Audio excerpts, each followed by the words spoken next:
The people who stand with me on this stage I regard as giants. Thomas Mayo. Thomas Mayo written a handbook called the Voice to Parliament Handbook, all the detail you need. Thomas Mayo is a signatory to the Uluru Statement from the Heart, but was also entrusted with the physical document. Mayo is part of the referendum working group. He spent 18 months travelling around Australia to garner support for an Indigenous voice to Parliament. And I tell you what, we are sick of governments not listening to our voice. We are going to use the rule book of the nation to force them. There is nothing more powerful than building a First Nations voice, a black institution, a black political force to be reckoned with. Keep going until we change the system, until we tear down the institutions that harm our people. And also to pay respects to the elders of the Communist Party, who I think, without a doubt, have played a very important role in our activism. You know, this is the first step.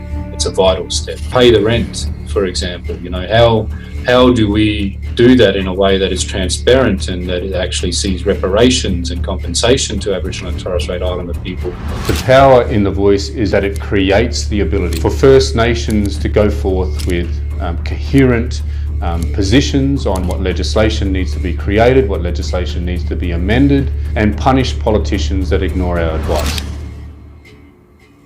This is a modest request.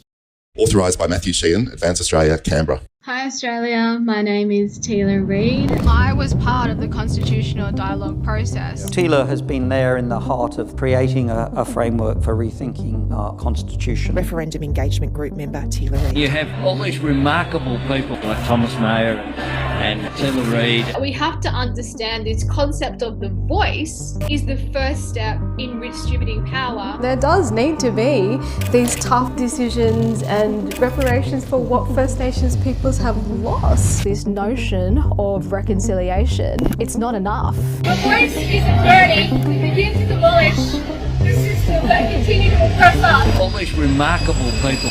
What we need is to get back to these radical roots of the Communist Party. It's going to be very difficult once we succeed for a government to ignore this voice. It will be powerful.